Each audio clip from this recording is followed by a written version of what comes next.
Brought to you by Agilus Diagnostics. Health test की बात आती है तो मैं भरोसा करता हूँ India largest diagnostics company Agilus diagnostics. खुद को टेस्ट करते रहो। नमस्कार, मी भरत केसरकर. मुंबई तकच्या विशेष भागामध्ये स्वागत आहे सगळ्यांचं. आज आपण चर्चा करणार आहोत निकालानंतर कोकणामध्ये महायुती कशा पद्धतीने स्विंग झाली. आपल्यासोबत सगळे पत्रकार आहेत. सुरुवातीपासून जातोय विनायक गावस हे ज्येष्ठ पत्रकार आहेत. यासोबत आपल्यासोबत अमोल टेमकर हे ज्येष्ठ पत्रकार आहेत. सीताराम गावडे अनेक वर्ष पत्रकारितेत ज्येष्ठ पत्रकार आहेत. याशिवाय अनंत जाधव आहेत ज्येष्ठ पत्रकार. अभिमन्यू लोंढे ज्येष्ठ पत्रकार आहेत आणि हरिश्चंद्र पवार ज्येष्ठ पत्रकार आहेत. कोकणामध्ये जे निकाल आलेत विशेषतः तळकोकणातील सिंधुदुर्ग जिल्ह्यामध्ये आणि 235 पेक्षा जास्त जागावर महायुती विजय होत असताना दीपक केसरकरांनी तब्बल 40,000 मतांनी विजय सावंतवाडीतून मिळवलेला आहे. निलेश राणेंनी 8,200 मताधिक्य घेत विधानसभेमध्ये प्रवेश केला. नितेश राणेंनी तब्बल 58,000चं मताधिक्य घेतलं आहे. मी सुरुवात करतोय ज्येष्ठ पत्रकार सीताराम गावडे यांच्याकडून. काय सांगाल, मोठं मताधिक्य ते पण नितेश राणेंचं 58,000, दीपक केसरकर तब्बल 40,000 आणि निलेश राणे 8,200. कसं बघता या विजयाकडे? या निकालाचा जर उल्लेख करावा लागेल तर 100% हिंदुत्व हे या निकालात चाललं असं एकंदरीत निकालावरून दिसून आलं. ज्याने हिंदुत्वाचा पुरस्कार केला, ज्याने हिंदुत्व स्वीकारलं, त्या उमेदवाराला लोकांनी स्वीकारलं. खरं बघायला गेलं तर नितेश राणे यांची निवडणूक ही एकतर्फी होईल असं मी पहिल्यांदाच सांगितलं होतं. जे नितेश राणे यांना आता जे 58,000चं मताधिक्य मिळालं आणि नितेश राणे ज्या ज्या ठिकाणी हिंदूंवर अन्याय होतो, ज्या त्या ठिकाणी हिंदूंवर काही अडचणी येतात त्या ठिकाणी नितेश राणे उभे राहतात, ठामपणे उभे राहतात. पक्षीय लेबल बाजूला ठेवून ते उभे राहतात. याचा फायदा त्यांना 100% या विधानसभेच्या निवडणुकीत झाला आणि हिंदू मतदारांनी मतांचा त्यांच्यावर पाऊस पडला असंच त्याचं विश्लेषण करावं लागेल. दुसरी गोष्ट, सरकारने जी काही योजना राबवल्या आहेत, विविध योजना राबवल्या आहेत, लाडकी बहीण असेल, वयोवृद्ध योजना असेल, एसटीचा प्रवास असेल, अनेक योजना असतील, या सगळ्या योजनांचा पाऊस हा मतांच्या रूपातच त्यांना मिळाला असं या ठिकाणी म्हणावं लागेल. दुसरी गोष्ट, कुडाळ मालवण मतदारसंघ त्या ठिकाणी वैभव नाईक विरुद्ध निलेश राणे अशी लढत झाली.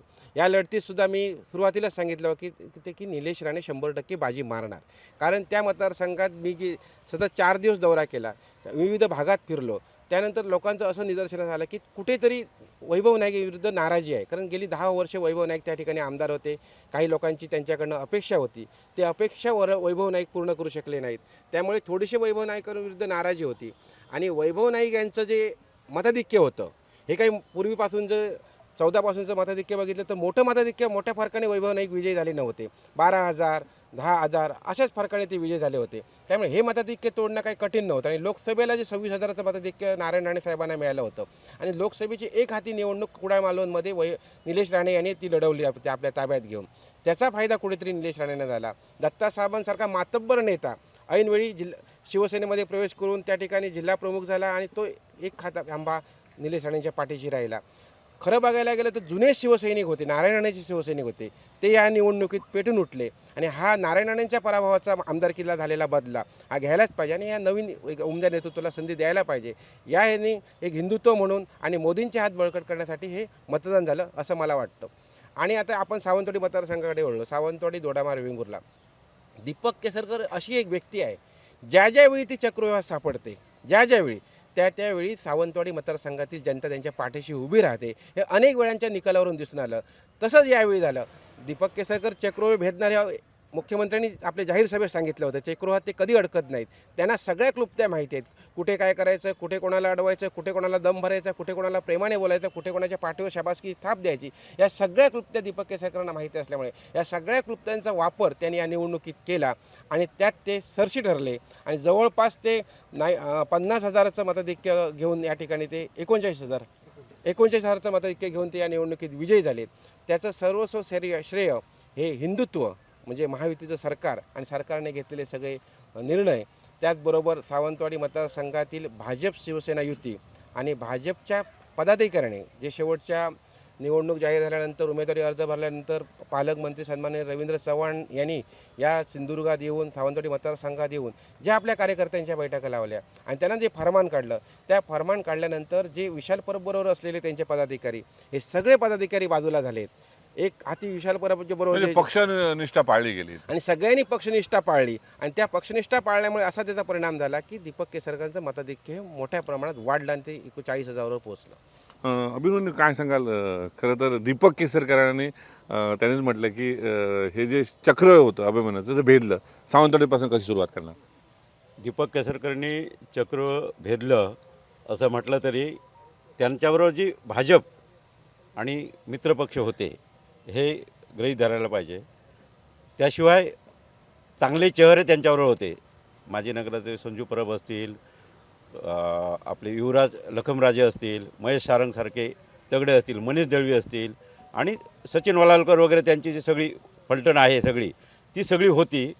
आणि जो होश होता पहिल्यापासूनच त्यांचा विजयाचा तो त्यांचा पूर्णपणे चालत राहिला. लाडक्या बहिणीनं जे योजना दिली ती आणखी त्यांना त्यांच्यात फायदेशीर ठरली. आणि याशिवाय दीपक केसरकर वैयक्तिक आध्यात्मिक जवळपास साईबाबा असतील, इथले स्थानिक देव असतील, अजय शत्रू येतो व्यक्तिमत्व. ह्यामुळे ते किमान पक्षी. आणि त्याशिवाय सावंतवाडीसारख्या शहरामध्ये सुद्धा ग्रामीण भागात हा कोणाला त्रास देणारा माणूस नाही. त्यामुळे ह्याला सपोर्ट म्हणजे पुन्हा करायचा सावंतवाडी- अशी आणि स्थानिक मुद्दा हा दीपक केसरकरांच्या बाबतीत चालला. कुडाळ मालवण काय झालंय? कुडाळ मालवणमध्ये वैभव नाईकांनी चांगली फाईट दिली. तिथे निलेश राणे गेले काही मला वाटतं 2-4 वर्ष जवळपास सतत रवींद्र चव्हाण पालकमंत्री त्यांना निधी देत होते, ते विकास करत होते, होशमध्येच होते ते. आणि त्यांनी एक स्वभाव आपला जो पहिला स्वभाव होता तो सोडून त्यांनी जिंकण्याच्या दृष्टीने किंवा शांत वडिलांच्या पराभवाचा वचपा करण्याच्या दृष्टीने त्यांनी वाटचाल केली आणि तो त्यांचा स्वभावावर त्यांनी ताबा ठेवला. हा त्यांचा खरा विजय मानायला पाहिजे. कणकवलीमध्ये 58,000चा मताधिक्य. कणकोलीमध्ये समोरचा उमेदवार ऐनवेळी दिला होता उद्धव ठाकरे शिवसेनेचा संदेश पारकर. आणि संदेश पारकर गेले काही वर्ष तसे नगराध्यक्ष होते कणकोलीचे. त्याच्यानंतर ते सक्रिय राजकीय कुठच्या संघटना ताकद नाही. आणि नितेश राणे. भाजपची नितेश राणेंची ताकद आहे मध्ये. ते कोणाला ज्येष्ठ नागरिकांना सहलीला नेणं आणि वेगवेगळे उपक्रम करणं हे ते सतत करत असतात. आणि तरुणामध्ये त्यांचा हिंदुत्व हा विषय आहे. आक्रमक आणि one स्पष्ट side- बोलणे, त्यामुळे one side रोखठोक झालं. बोलणे हा त्यांचा फायदेशीर त्यांना ठरला. सावंतवाडीत तुम्ही मोठं सगळं बघितलं चित्र. 80,000 मतं घेणं ही सोपी गोष्ट नाही. काय वाटतं दीपक केसरकरांचा करिश्मा?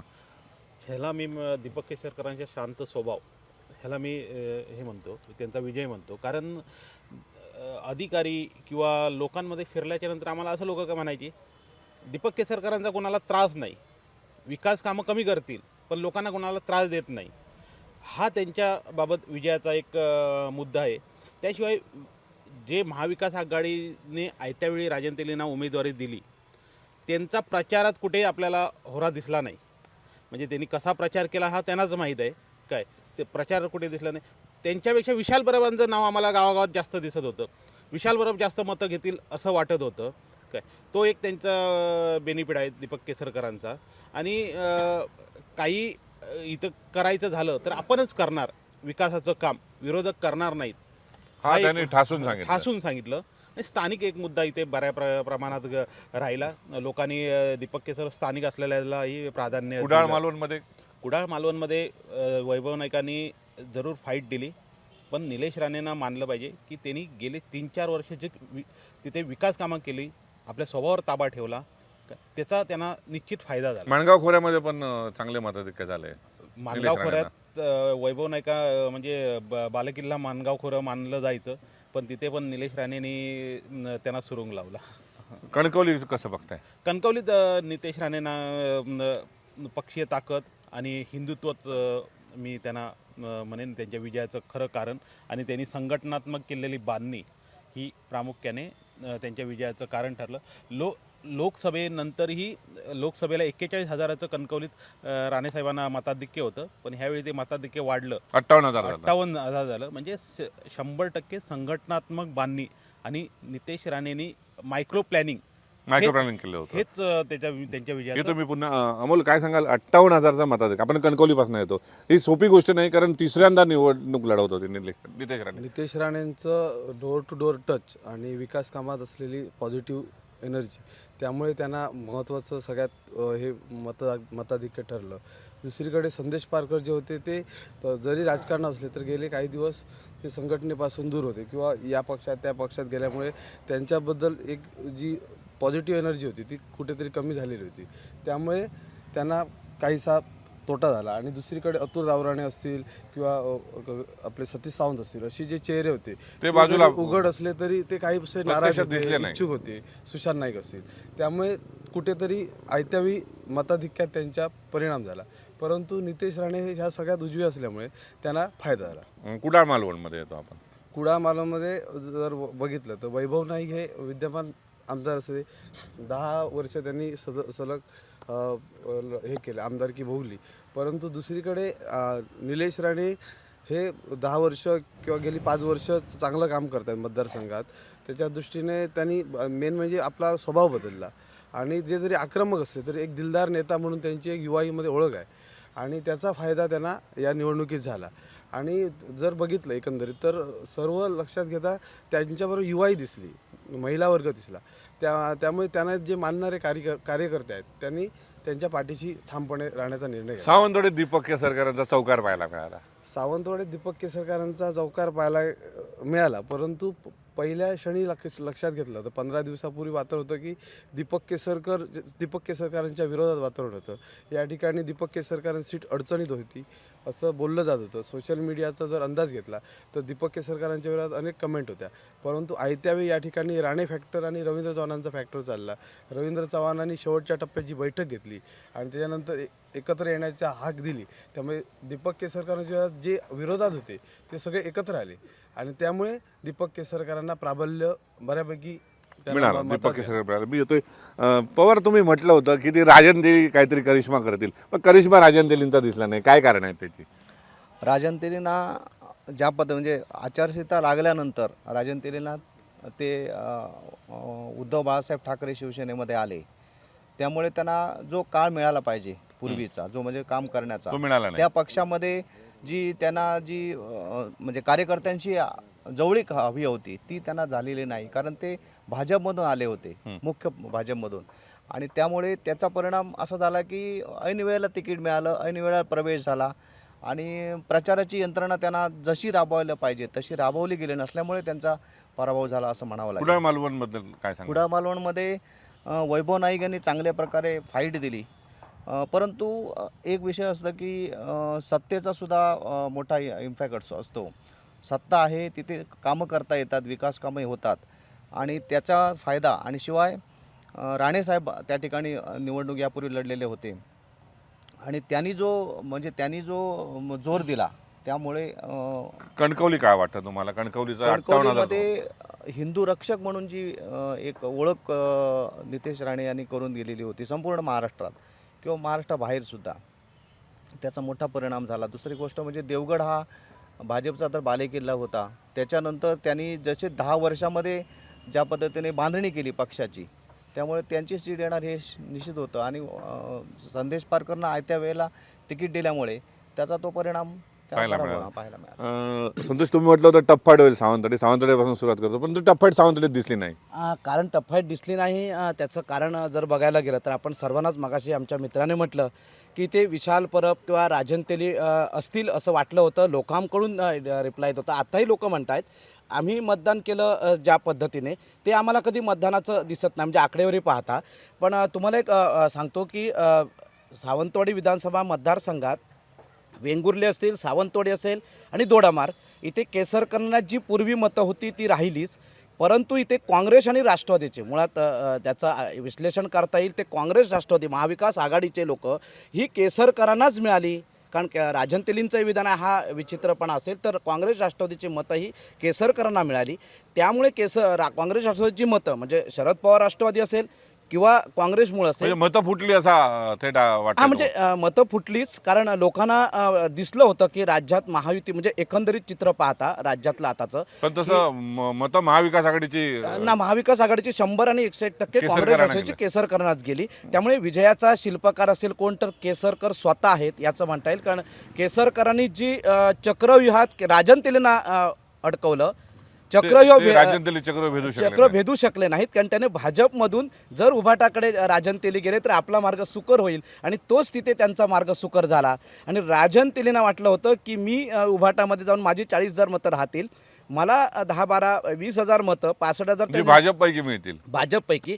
परंतु भाजपने विशेषतः मी संघ परिवार यांचं विशेषतः कौतुक आहे याच्यात, कारण संघ परिवारने राज्यभरात कॅम्पेनिंग गेल्या चतुर्थीपासून केलं आणि इथे टप्प्याटप्प्याने मेसेज येत होते. एकनिष्ठपणा पाहायला एक मिळाला. निष्ठ कुडाळ मालवणचं काय- कुडाळ मालवणमध्ये मी तुम्हाला त्यावेळी सांगितलं की निलेश राणे बाजी मारतील, त्याप्रमाणेच झालं. परंतु ज्या पद्धतीने मताधिक्य वैभव नाईकने घ्यायला होती ती शक्ती उभाटाकडून मिळाली नाही, महाविकास आघाडीकडून मिळाली नाही. म्हणजे वरून जी हवी होती की वैभव तीन नाईक, सभा झालेल्या होत्या. नाही 3 सभा झाल्या तरी जी शक्ती लागते, जी ताकद होती महायुतीकडे, निलेश राणेंचे वडील निलेश होते. राणेंचं कौतुक केलं पाहिजे. कौतुक केलंच पाहिजे. कणकवली बाबत काय सांगाल? कणकवलीमध्ये एकतर्फीच होता की संदेश पारकर तेवढा तगडा उमेदवार नव्हता.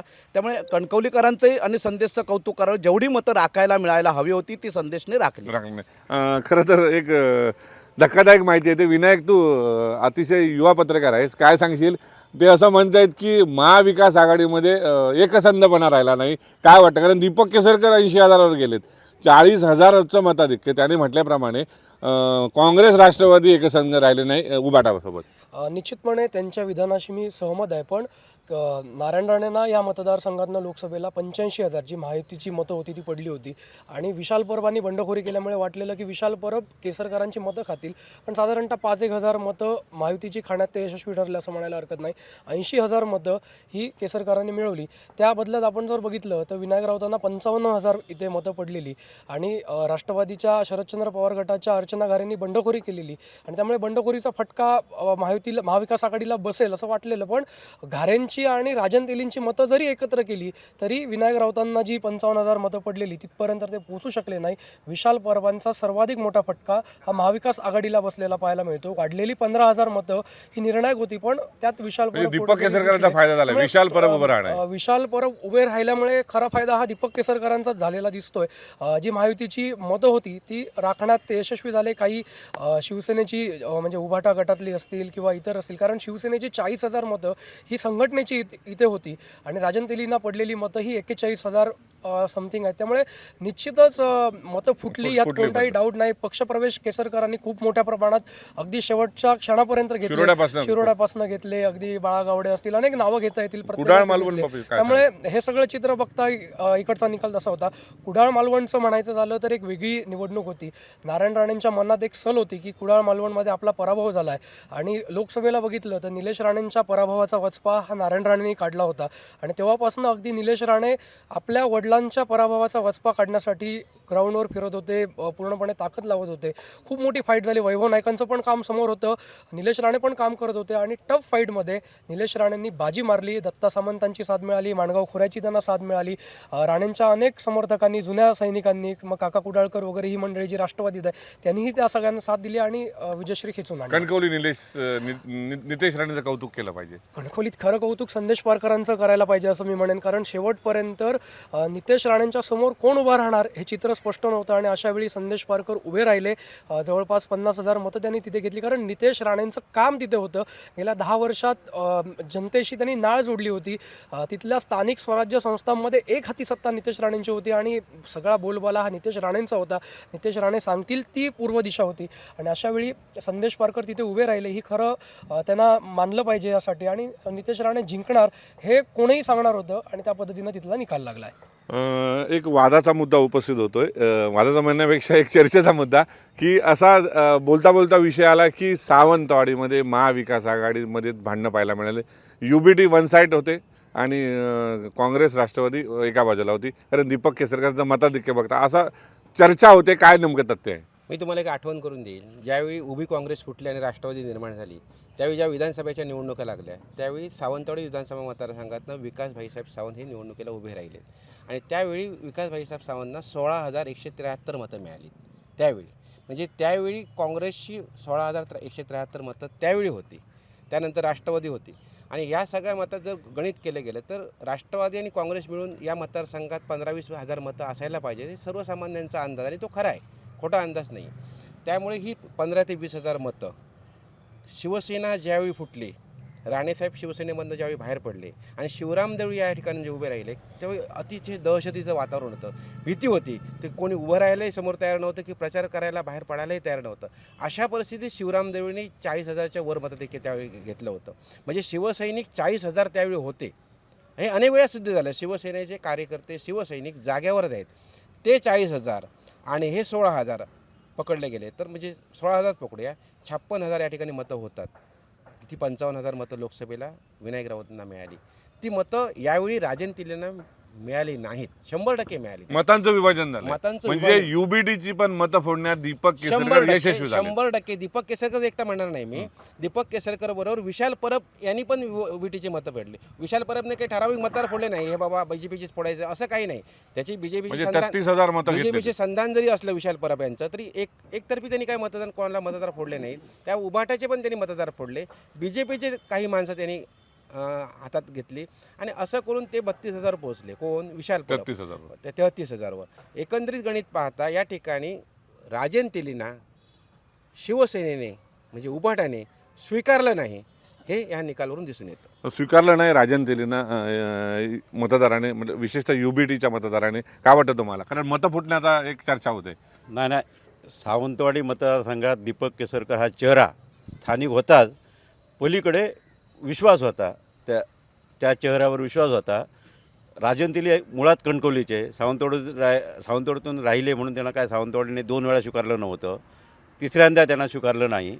आणि जी उद्धव बाळासाहेब ठाकरेंची मतं होती 53,000वर विनायक राऊत गेले होते. जर आमच्या रुपेश राऊळसारख्या विधानसभा प्रमुख होते, त्यांनी मतदारसंघ ढुंडाळला होता, त्याच्यासारख्याला जर प्रयोग केला असता तर आणि तो चालला असता. म्हणजे चाल फसली. राजन तेलींना लोकांनी स्वीकारलं नाही आणि राजन तेली शेवटपर्यंत प्रचारामध्ये आघाडीच घेतली नाही पूर्णपणे. माउथ पब्लिसिटी नाही किंवा जे शिवसैनिकांना प्रचारात आघाडी घेण्यासाठी काय करावं लागतं ते सुद्धा त्यांनी केलं नाही. पण शिवसेनेची चालफेक वरिष्ठांनी म्हणजे कोणी ज्यांनी उमेदवारी दिली त्यांनी द्यायचं आणि आम्ही स्वीकारायचं असं मानलं नाही शिवसैनिकांनी. त्यामुळे राजन तेलींचा ह्या ठिकाणी मोठ्या मताधिक्याने पराभव झाला. दुसरं असं सांगेन की काँग्रेस राष्ट्रवादीची मतं आहेत, पण त्यांना कोण वालीच नाही आहेत. एकत्रित जाणारा काँग्रेसची मतं आहेत पण वालीच कोण नाहीत. मग त्यापेक्षा सेफ दीपक केसरकर मुळातल्या काँग्रेसचे, म्हणजे कुटुंब काँग्रेस. 3 ठिकाणी युबीटी उभं केल्याचा परिणाम पाहायला मिळाला. 3 ठिकाणी.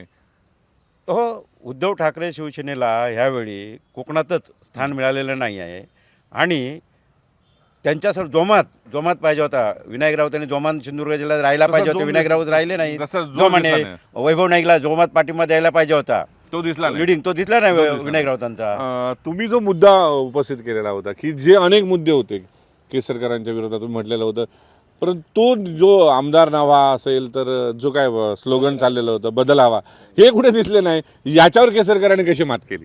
नाही, मी पहिल्यापासूनच सांगितलं की बदल हवा, आमदार नवा. हे निवडणुकीच्या पूर्वी तुम्हाला विरोधकांनी एवढं रान उठवलं होतं. विकास झाला नाही, आरोग्याचा प्रश्न मिटला नाही, रोजगाराचा झाला नाही. पण निवडणुकीत हे आम्हाला कुठे दिसलेच नाही. आणि निवडणुकीत दिसले नाहीपेक्षा दीपक केसरकरांनी ह्या मुद्द्यांना बरोबर ट्रॅकल केलं आणि काय इथे करणार ते मीच करणार, आम्हीच मल्टिस्पेशालिटी आणणार, हे बाकी विरोधक आणणार नाहीत काय, हे मतदारांमध्ये बिंबवण्यात ते यशस्वी ठरले.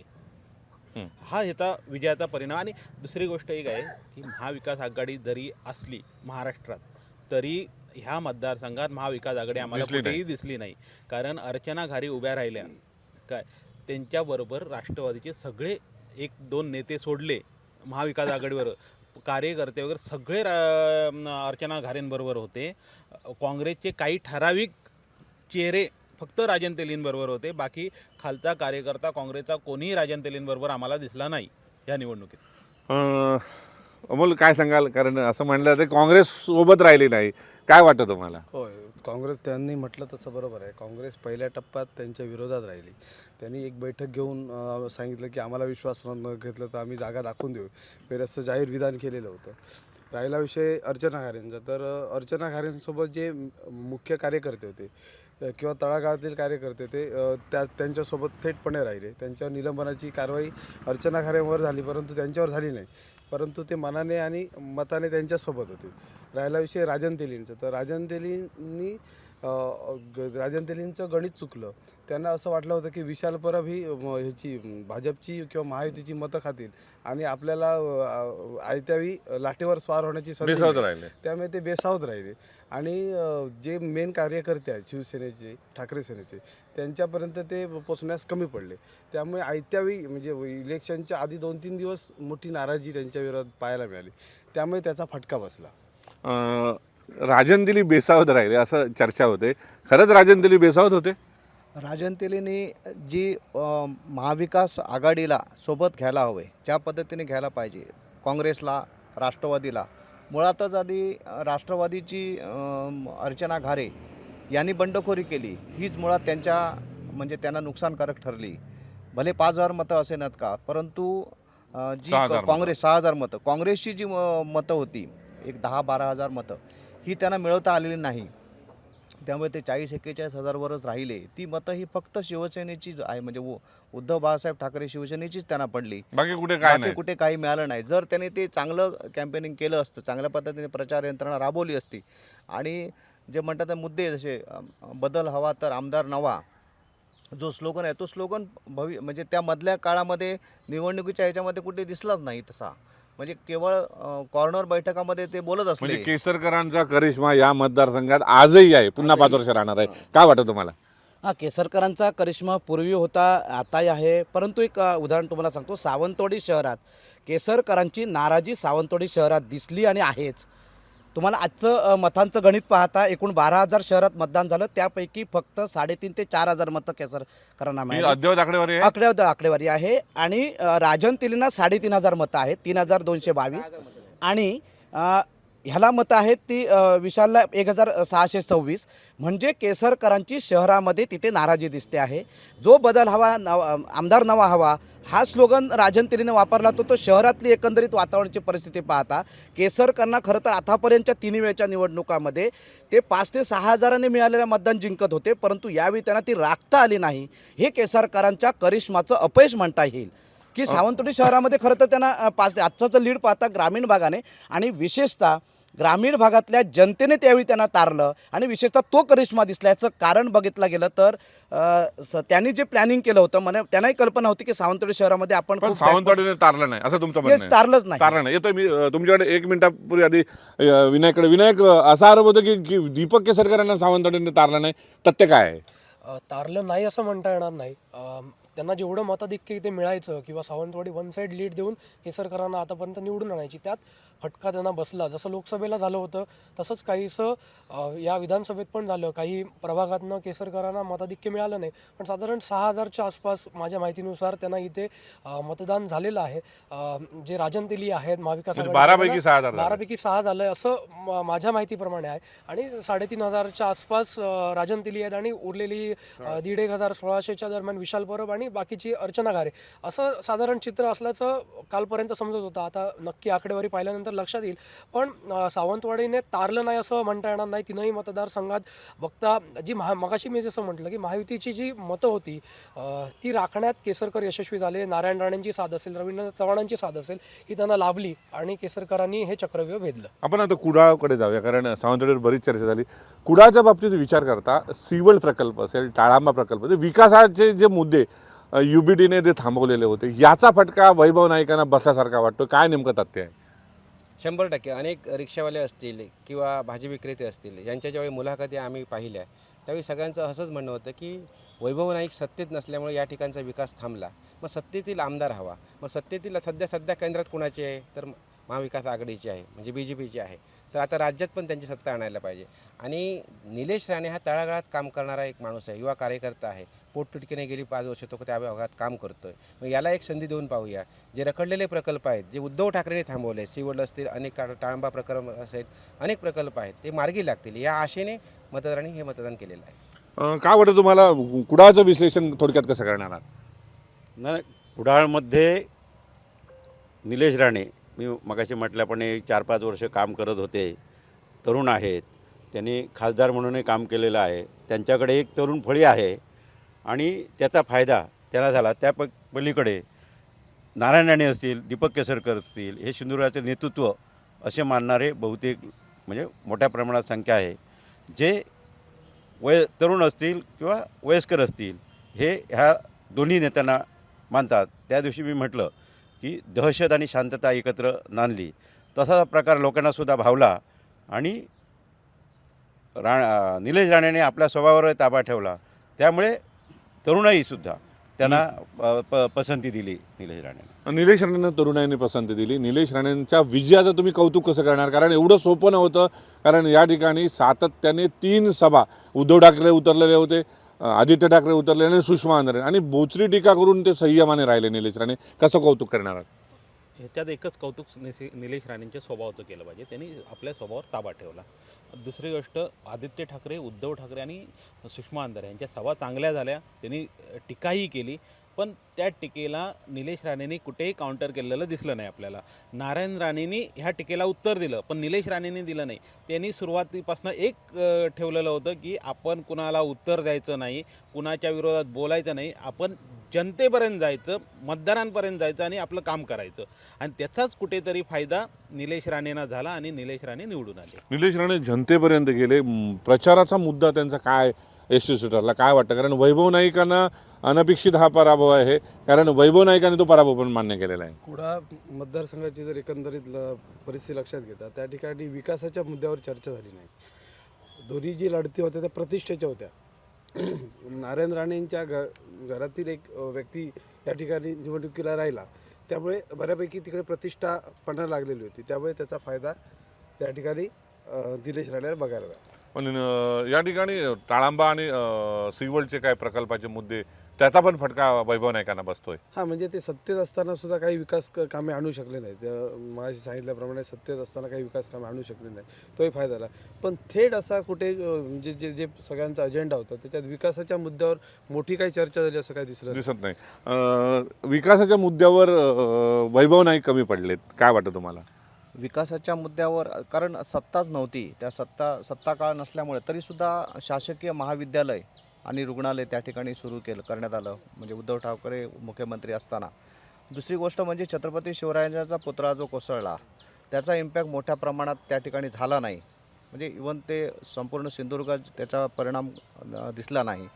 आणि विकास कामं झाले नाही कारण का सत्ताच नव्हती, मग विकास कामं होणार कशी? तरीसुद्धा त्याने आपल्या परीने काम करण्याचा प्रयत्न केला.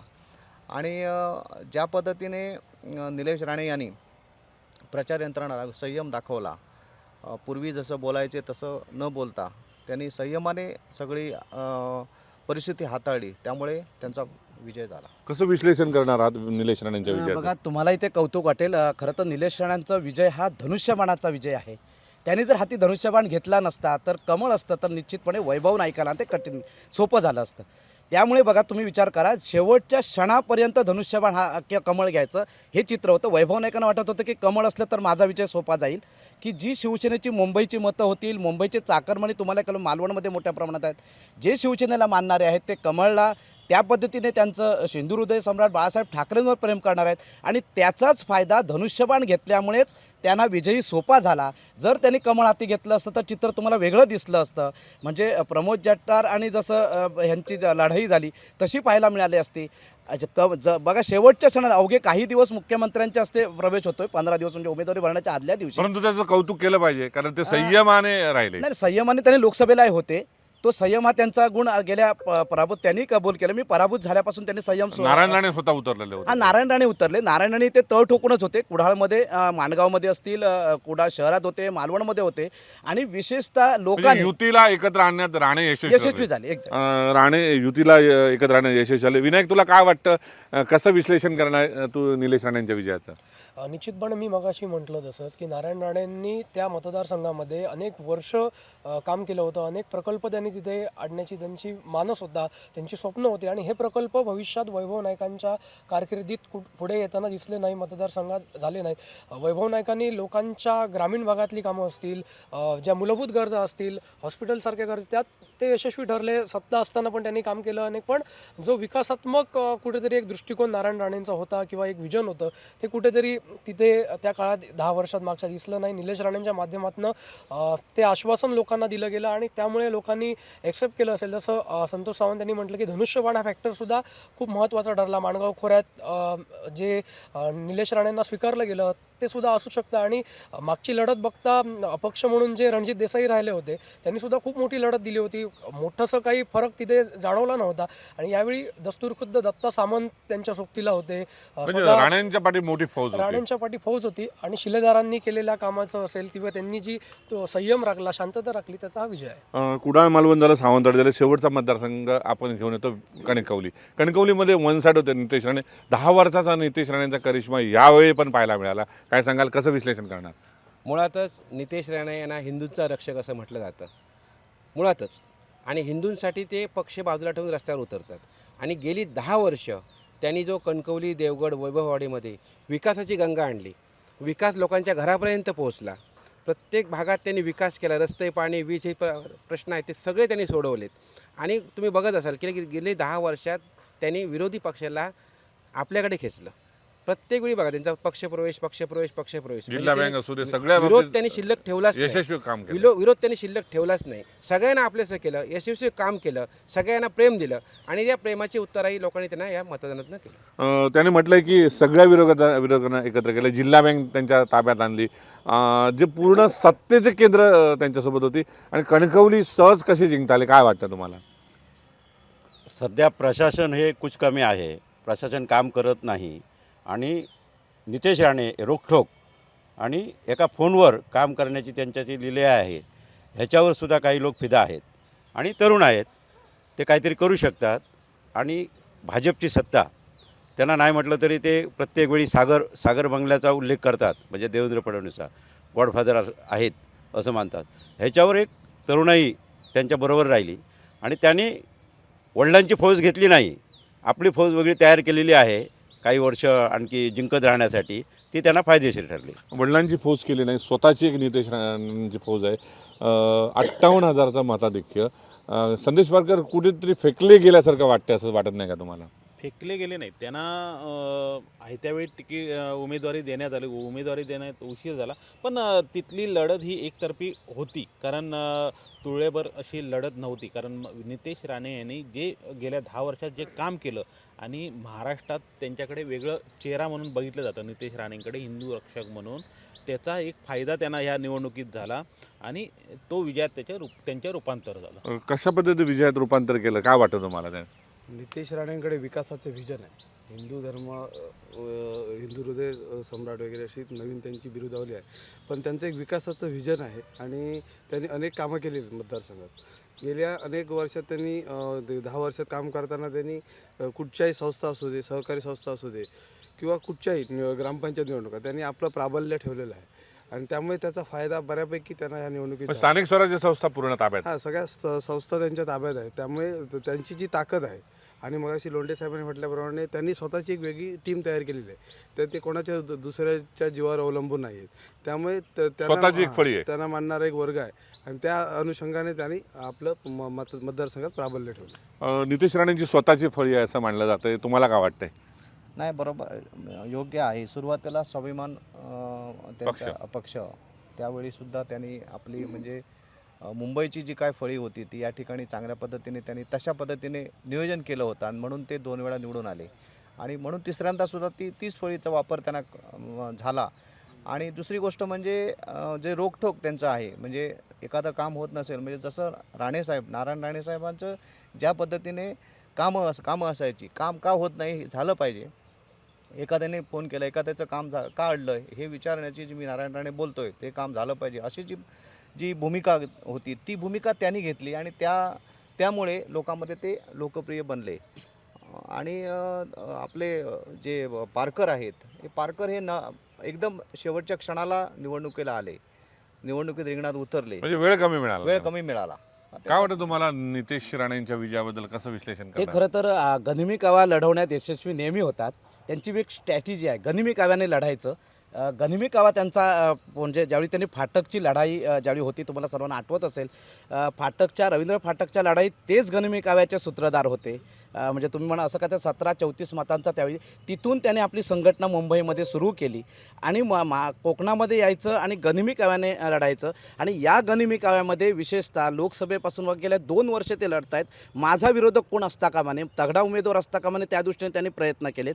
आणि तिथेच उभाटा विशेषतः फसली. उभाटाकडे उमेदवार सतीश सावंत गेल्यावेळी टफ फाईट दिली, हे तर वस्तुस्थिती होती गेल्यावेळी. म्हणजे उमेदवार देण्यामध्ये उभाटा Exact, बसले. उभाटा, म्हणजे नितेश राणेंचं काम कौतुक. त्यांनी जर सतीश सावंतला पुन्हा तिथे दिलं असतं किंवा सावंतवाडीला सतीश सावंतला इथे असं आणलं असतं तर त्यांना होता उमेदवार, कारण त्यांनी मुलाखती झाल्या होत्या. दोन्ही ठिकाणी उमेदवार देण्यात निश्चितपणे कणकवलीमध्ये त्याचा फायदा मात्र गनिमी काव्यात यशस्वी होण्यात निलेश राणे यशस्वी ठरले. झाली साधक बाधक चर्चा झाली. शेवटचा प्रश्न मी घेऊन येतोय, कारण कोकणातले आमदार विधानसभेमध्ये जास्त दिसणार आहेत. तळकोकणातून दीपक केसरकर, निलेश राणे, नितेश राणे, याशिवाय रवींद्र चव्हाण हे डोंबिवलीतून निवडून गेलेत. शिवाय रत्नागिरीतून किरण सामंत आणि उदय सामंत गेलेत. राहुल नार्वेकर, सातवे आपले कोकणातले आमदार मुंबईमध्ये आहेत. काय वाटतं तुम्हाला? आता चर्चा कोकणच्या विकासाच्या दृष्टीने सुरू होईल आणि पालकमंत्री आणि मंत्री कोण असेल थोडक्यात सांगा. सिंधुदुर्गाचा विकास व्हायला आता कोणाची आडकाठी नाही, कारण दीपक केसरकर आणि राणे एकत्र आलेत आणि त्याची नांदी ही निवडणुकीत दिसली आणि त्यामुळे आता यांना विकासापासून अडवायला कोणच नाही आहे. त्यामुळे सिंधुदुर्गातच नव्हे तर कोकणातला विकास हे जे आपण साधा आमदार सांगतात ते उद्या मंत्रिमंडळात जाऊन बसतील, तर कोकणातील विकास व्हायला आता कोण असेल मंत्री, कोण असेल पालकमंत्री? अंदाज तुमचा? रत्नागिरीत उदय सामंत पुन्हा मंत्री होतील, पालकमंत्री असतील. सिंधुदुर्गात दीपक केसरकर पुन्हा मंत्री होतील आणि नितेश राणेंना कुठेतरी मंत्रिपद दिलं जाईल अशी मला शक्यता वाटते. किंवा दीपक केसरकरांना पालकमंत्री करून किंवा नितेश राणेंना पालकमंत्री करून काही सांगू शकत नाही या ठिकाणी, परंतु दोन्ही मंत्री होतील एवढे 100% खात्री आहे. कोण असतील मंत्री, पालकमंत्री सिंधुदुर्गाचे? गावडे साहेबांनी म्हटल्याप्रमाणे दीपक केसरकर असतील, नितेश राणेंना पण संधी दिली जाईल मंत्रिपदाची. निलेश राणेंच्यावर पण काहीतरी जबाबदारी टाकली जाईल. पलीकडे विकासाच्या मुद्द्यावर ना कोकणामध्ये तिकडे सुनील तटकरे, इकडे उदय सामंत, इकडे राणे, इकडे दीपक केसरकर भरभक्कम साथ मिळालेली आहे. खरा हा कोकण हा स्वर्ग आहे, पृथ्वी तळावरील स्वर्ग आहे. त्या स्वर्ग धरूनच जर कृषी, पर्यटन, मच्छीमार असा जर विकास केला तर सगळ्यांच्या हाताला काम मिळेल आणि रोजगार उपलब्ध होईल. तसा आता ह्या लोकांनी करायला पाहिजे. नुसत्या गप्पा भरपूर झाल्यात, नोकऱ्या देणार, प्रकल्प आणणार वगैरे, आणि प्रॅक्टिकली आता हे सगळी कामं करायला पाहिजे अशी जनतेची अपेक्षा आहे. प्रॅक्टिकल वर्क केलं पाहिजे. काय वाटतं कोण मंत्री आणि पालकमंत्री शकतील? पालकमंत्री ते आता ठरेलच, पण आम्हाला अशी शक्यता वाटते की नितेश राणेंना मंत्री करतील, दीपक केसरकरांना पण संधी पुन्हा देतील. पण तुम्हाला एक दुसरे सांगतो की तुम्ही मगाशी म्हटला की तळकोकणातले आमदार भरपूर. आपल्या वेंगुर्ला तालुक्यातले एका तालुक्यात 3 आमदार झाले. सावंतवाडी तालुक्यातले 3 आमदार झाले. वेंगुर्ला तालुक्यात किरण सामंत, उदय सामंत आणि महेश सावंत मातोंडचे काल ते माहीममधून निवडून आले. सावंतवाडीचे दीपक केसरकर आहेत, राहुल नार्वेकर आहेत, रवींद्र चव्हाण आहेत. म्हणजे एक तुम्हाला सांगतो की मंत्रिमंडळात हे चांगलं स्थान असलेले हे सगळे नेते असतील. म्हणजे उदय सामंत, दीपक केसरकर म्हणा, रवींद्र चव्हाण म्हणा, राहुल नार्वेकर म्हणा, त्यांनी विकासाच्या बाबतीत इथे जास्तीत जास्त निधी आणला पाहिजेत. पण आपला आरोग्य आणि रोजगाराच्या मुद्द्यावर त्यांनी मोठं काम केलं पाहिजे. कारण लोकांनी आता गेले 15 वर्षात भरपूर सहन केलं आहे काय. त्यामुळे आता तरी 5 वर्षात लोकांना काहीतरी दिसून दे या विकासाचं मॉडेल, असं एकंदरीत इथल्या लोकांचं मत आहे. काय वाटतं अमोल, तुम्हाला कोण असतील मंत्री, पालकमंत्री? काय वाटतं या ठिकाणी एकंदरीत चर्चा आल्यानंतर असं म्हणजे झालं की नितेश राणेंना पालकमंत्री पदाची संधी मिळेल हे निश्चित आहे आणि दीपक केसरकरांना मुंबईत किंवा पुन्हा पालकमंत्री पदाची संधी मिळेल. पण दुसरी गोष्ट अशी आहे की या ठिकाणी रोजगार, आरोग्य आणि तिसरी गोष्ट म्हणजे पर्यटन, या 3 गोष्टीवर महत्त्वाने चर्चा व्हायला पाहिजे. अनेक वर्ष लोकांना फसवण्याचंच काम झालं. आम्हाला कोण काम करू देत नाही किंवा काय देत नाही, किंवा आता सगळे विरोधक आहेत ते राणे आणि केसरकर एकत्र झाल्यामुळे त्या विकासाची नांदी मिळेल ही अशी चांगला म्हणजे कोकणाला सुगीचे दिवस येतील. दुसरा गोष्ट म्हणजे सावंतवाडी शहरावर गेल्या अनेक वर्षात दुर्लक्ष झालेलं आहे. हायवे बाहेरनं गेला, रेल्वे बाहेरनं गेली, आता नवीन जो एक राज्यमार्ग जातोय तो बाहेरनं जातोय. त्यामुळे या सर्व नेत्यांना मी आनंद जाधवांनी म्हटलं की सावंतवाडीचे 3 मोठे मातब्बर नेते आहेत, तर त्यांना माझी हाक आहे की या सावंतवाडी शहराला जो एक साईड ट्रॅक करण्याचा प्रयत्न जातो आहे तो शहरात कुठेतरी विकासाची गंगा यावी, पर्यटन प्रकल्प यावेत, मल्टी स्पेशालिटीचा जो मुद्दा आहे गेली अनेक वर्षे रेंगाळलेला आहे तो यावा, जेणेकरून इकडच्या लोकांना गोवा बांबुईसारखी किंवा कोल्हापूरला जायची त्याची वेळ लागणार नाही. आणि तिसरा गोष्ट म्हणजे रोजगाराचा मुद्दा हा प्राधान्याने या ठिकाणी सोडवला गेलाच पाहिजे. कारण इकडे जर लक्षात घेता या ठिकाणी रोजगाराचा कोणतेही मार्ग नाही. त्यामुळे इकडची मुलं समजा गोव्यात जातात किंवा अन्य ठिकाणी जातात. त्यामुळे ॲक्सिडेंटमध्ये अनेक लोकांना किंवा अनेक आईवडिलांना आपल्या तरुण मुलांना गमावण्याची नामुष्की येते. परवा एक ॲक्सिडेंट झाला न्हावेलीमध्ये. एक पारसेकर नावाचा मुलगा 24-22 वर्षाचा तिकडे गतप्राण झाला. मग ही परिस्थिती बदलण्याची गरज आहे. कारण आम्ही विकासाच्या मुद्द्यावर चर्चा करतो आणि प्रत्यक्षात काहीच विकास होत नाही. तर असंच झालं तर येणारी पिढी ह्या लोकांना माफ करणार नाही. म्हणजे आता विकास होईल असं वाटतंय आपल्याला. आपल्यासोबत काय सांगाल हरिश्चंद्र, कोण असतील मंत्री आणि पालकमंत्री सिंधुदुर्गाचे? कसं आहे की दीपक केसरकर यांनी यापूर्वी म्हटलं होतं की शांतता आली की लक्ष्मीची पावलं येतील आणि लक्ष्मीची पावले आले की समृद्धी येईल. आता ती त्यांना आणायची आहे. यासाठी त्यांना मंत्रिमंडळात स्थान मिळालं पाहिजे. कारण कसं आहे की सगळ्यात जास्त जागा ह्या भाजपच्या आलेल्या आहेत आणि 55 जागा ह्या शिवसेनेच्या आल्या आहेत. 58 जागा आणि अजित पवारांच्या राष्ट्रवादीला 41 जागा आलेल्या आहेत. त्यामुळे जी त्या दोन्ही पक्षाची बार्गेनिंग पॉवर ही सुद्धा तशीच म्हणजे फार काही हे झालेलं नाही आहे. त्यामुळे त्यांनासुद्धा मंत्रिपदं देत असताना यांना कितपत मंत्रिपदं मिळतील ही जरी शंका असली तरीसुद्धा यांनी मंत्रिपदं घेऊन या ठिकाणचा विकास एक प्राधिकरण कोकण विकासाचं प्राधिकरण त्यांनी करून कोकणसाठी एकत्र यावं महामंडळाच्या स्वरूपात म्हणा किंवा आणि निधी भरघोस निधी जसा यापूर्वी मंत्रिमंडळाची बैठक सिंधुदुर्गामध्ये झाली होती आणि त्यातून जे काय ठरलं पण ते काय झालं नाही, प्रत्यक्षात आलं नाही. पर्यटन विकास आहे, आरोग्य, रोजगार ह्या सगळ्या म्हणजे विकास झाला पाहिजे. आडाळीची MIDC तसंच ह्याची कुडाळची MIDC याला ऊर्जितावस्था यायला पाहिजे तरच विकास या ठिकाणी होऊ शकेल. तर आपले लोक गोव्याला किंवा इतर ठिकाणी मुंबई पुण्याला कामाला जातात आणि आरोग्याच्या सुविधा तर अत्यंत म्हणजे दयनीय अवस्था आहे. ज्या आता रुग्णालय आहेत उपजिल्हा रुग्णालय आहे त्याच्यामध्ये औषधंसुद्धा मिळत नाही, डॉक्टर्स नाही आहेत, तज्ज्ञ डॉक्टर्स नाहीत. अशा पद्धतीची जी परिस्थिती आहे ही परिस्थिती सुधारली गेली पाहिजे.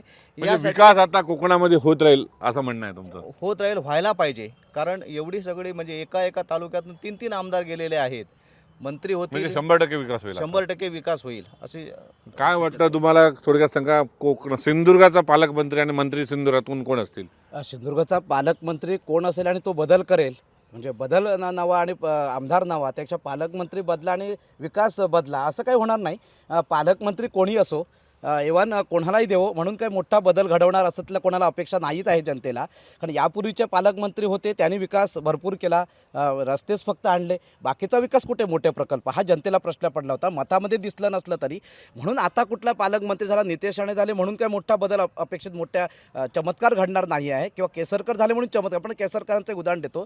त्याने आदल्याच दिवशी पूर्वसंध्येला सांगितलं, वारंवार ते आपल्या ह्याच्यात सांगतायत की मला कोकणची जबाबदारी या कोकणची द्या, म्हणजे त्यांना सिंधुदुर्ग जिल्ह्याचं पालकमंत्री हवं आहे. ते वारंवार सांगतात की मला कोकणची जबाबदारी, मी मुख्यमंत्र्यांना सांगेन मला कोकणची जबाबदारी द्या. मग निश्चितपणे त्यांनाही त्यांनी उदाहरण केलं आज पूर्वसंध्येला, मला अपूर्ण प्रकल्प आहेत ते पूर्ण करायचे आहेत. म्हणजे त्यांची इच्छा आहे की मला इथे विकासात्मक काम करायचं आहे आणि त्यांची गेल्यावेळी इच्छा होती पण त्यांना दोन्ही कोल्हापूर आणि मुंबई दिलं, त्याच्यावर ते समाधानी. दीपक केसरकर मंत्री पालकमंत्री असतील एक्झॅक्ट. कारण त्यांनी वारंवार म्हटलं म्हणून सांगतो की ते काल पूर्वसंध्येला ज्यावेळी ते म्हणतात, नितेश राणे पण सिनियर असले तरी बघा पालकमंत्र्यावर त्यांनी भांडण्यापेक्षा एकत्र येऊन केसरकर असो नाही तर नितेश राणे असो पण केसरकरांना मंत्रिमंडळात घ्यावंच लागणार आहे. त्यांनी शिक्षण मंत्री म्हणून महाराष्ट्रात एक वेगळी आपली छाप पाडली आहे. त्याचबरोबर नितेश राणे हे काम करत आहेत म्हणून त्यांना हवं आहे, परंतु केसरकरांना मंत्रिमंडळातून डावलून चालणार नाही. त्यांना पर्यटनाची मंत्रीची इच्छा आहे. जर कोकणला पर्यटन मंत्री म्हणून केसरकरांकडे जबाबदारी देऊन पालकमंत्री दिलं तर या सिंधुदुर्ग जिल्ह्याच्या जे बाळासाहेबांच्या ठाकरेंच्या विचारधारेमध्ये पर्यटन होतं ते निश्चितपणे केसरकर पुरे करायला यशस्वी ठरते. येतोय मी एक मिनिट, फक्त विनायककडे जाऊन येतो. विनायक, काय वाटतं थोडक्यात सांग, मंत्री आणि पालकमंत्री कोण असतील सिंधुदुर्गाचे? निश्चितपणे सिंधुदुर्गातनं दीपक केसरकर मंत्रिमंडळात असणार यात कोणतीही शंका नाही आहे. नितेश राणेंची वर्णीसुद्धा, कारण या तळ कोकणात बघितलं तर भाजपचे एकमेव ते आमदार आहेत आणि भाजपचा एक चेहरा, आक्रमक चेहरा म्हणून त्यांच्याकडे पाहिलं जातं. निश्चित भाजप त्यांच्याकडे जबाबदारी देईलच. मगाशी जसा उल्लेख अनेक मान्यवरांनी केला तसा अनेक आमदार कोकणातले आहेत. कोकणातले अनेक आमदार हे कोकणचे जावई आहेत. अगदी विधानसभा अध्यक्ष असणारे राहुल नार्वेकर हे आमच्या सावंतवाडीचे आहेत. त्यामुळे ही सगळी मातब्बर मंडळी आहेत ती मंत्रिमंडळात असणार आहेत. राज्याच्या विकासासाठी हातभार लावणारी असणार आहे. यांच्याकडनं कोकणवासियांची एकच माफक अपेक्षा आहे, ती म्हणजे आरोग्य, रोजगार आणि पर्यटनाच्या दृष्टीने त्यांनी काम करावं. आरोग्याच्या दृष्टिकोनातून एखादी इमारत बांधून काही होणार नाही आहे. चांगले डॉक्टर इथे आणले पाहिजे. चांगले डॉक्टर आणल्यानंतर त्यांना चांगलं पॅकेज इथे राज्य शासनानं दिलं पाहिजे आणि ते डॉक्टर इथे स्थिरावतील ह्याच्यासाठी प्रयत्न झाले पाहिजे. चांगली आरोग्य सुविधा निर्माण केली पाहिजे, तरच जो काही आरोग्याचा मोठा प्रश्न जिल्ह्यात आहे तो मार्गी लागेल. रोजगार, पर्यटनाच्या दृष्टीने काम करणारी माणसं इथे असली पाहिजे. पालकमंत्रीपदाचं तुम्ही स्पेसिफिक म्हणायचं झालं तर मागच्या 5 वर्षात जे स्थानिक आमदार आहेत त्यांना पालकमंत्रीपद इथे मिळालेलं नाही. जे इथले भूमिपुत्र आहेत त्यांना कुठेतरी पालकमंत्रीपद जाताना मागच्या 5 वर्षात प्रामुख्याने दिसलं. उदय सामंत असतील, रवींद्र चव्हाण असतील. त्यामुळे आता महायुतीचे 3ही आमदार इथे निवडून आलेले आहेत आणि 3ही आमदार मातब्बर आहेत. त्यामुळे हे पालकमंत्रीपद किंवा जिल्ह्याचं पालकत्व हे या राणे किंवा केसरकरांकडे आलं तर निश्चित जिल्ह्यात अजून चांगल्या पद्धतीनं काम होईल. जिल्ह्यात अजून चांगल्या पद्धतीने काम होईल असं म्हटलं जातं. लोंढे, तुम्ही काहीतरी बोलणार होता. केंद्रात, राज्यात आणि कोकणात महायुती आहे. त्यामुळे आधी पहिला मुंबई गोवा महामार्ग, चिपी विमानतळ आणि कोकण रेल्वे हे 3 पायाभूत सुविधा, दळणवळणाची जी साधनं आहेत त्याच्या 3 महत्त्वाच्या आहेत. कोकण रेल्वेच्या जवळपास 15 रेल्वे गाड्या धूळ उडवत जाता सिंधुदुर्गात थांबतच नाहीत. त्या किमान सिंधुदुर्गात कुठच्या तरी कणकवली, सावंतवाडी, ओरस, कुडाळ असं स्थान मिळायला पाहिजे. आणि कोकण रेल्वेचे टर्मिनस सावंतवाडीचं आहे ते ह्या लोकांनी, कोकणातल्या आणि मुंबईत असलेले आमदार पण कोकणाचे आहेत, आपल्या सावंतवाडीचे, वेंगुर्ल्याचे आहेत, सगळ्यांनी एकत्र बसून ब्लू प्रिंट तयार करावी आणि लोकांना सांगावं आम्ही हे करणार. नुसती घोषणा, आश्वासनं आता उपयोगाची नाहीत. पायाभूत सुविधा ह्या महत्त्वाच्या आहेत. आज रेल्वेतून येताना सणाला वगैरे येताना लोकांना कोंबड्यांच्या गोठ्यात बसतात तसं रेल्वेतून यावं लागतं. तिकीट कन्फर्म होत नाही. 3-3 महिने तिकीट काढलं तरी बसायला जागा मिळत नाहीत. कोकण रेल्वेचा हा फार मोठा प्रश्न जटिल आहे. तो खासदारांनी, आमदारांनी सोडवायला पाहिजे. कारण केंद्रात, राज्यात आणि कोकणात महायुती असेल तर त्यांनी ह्या प्रश्नांना प्राधान्य द्यायलाच पाहिजे. आता एकच प्रश्न राहिला आहे, तो विचारतोय. मत्स्य खातं आणि पर्यटन खातं हे कोकणातील व्यक्तीकडे असावं, काय वाटतं, तुमचं मत काय? ते खातं खरोखरच कोकणातील व्यक्तीकडे असायलाच पाहिजे. आणि केसरकरांची सुद्धा मागच्या वेळी मागणी होती की मला पर्यटन खातं द्या, जेणेकरून केसरकरांचा पर्यटनावर जास्त भर आहे. सिंधुदुर्ग जिल्ह्यातल्या पर्यटनावर केसरकरांचं बारीक लक्ष आहे. त्यामुळे केसरकरांकडे जर पर्यटन खातं दिलं तर सिंधुदुर्गावर कोकणाचाही विकास व्हायला कुठे हे थांबणार नाही असं वाटतं. धन्यवाद. हे होते आपल्यासोबत सिंधुदुर्ग जिल्ह्यातील ज्येष्ठ आणि नामांकित पत्रकार. त्यांनी या मुंबई तकच्या विशेष भागामध्ये पोलमध्ये सहभाग घेतला. खरं तर सिंधुदुर्ग जिल्ह्यातील 3ही विधानसभांच्या विश्लेषणावर त्याने स्पष्ट केले की जेव्हा सावंतवाडीमध्ये दीपक केसरकर चक्रीवादळात सापडले तेव्हा सावंतवाडीकरांनी त्यांना साथ दिलेली पाहायला मिळते.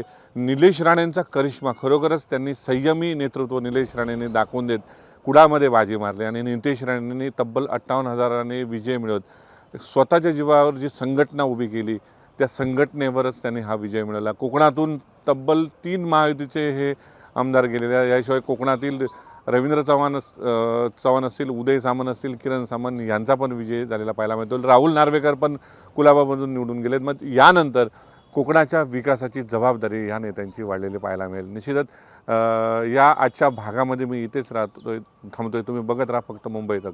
कॅमेरामन वेदांत, भरत केसरकर, मुंबई तक, सिंधुदुर्ग, सावंतवाडी.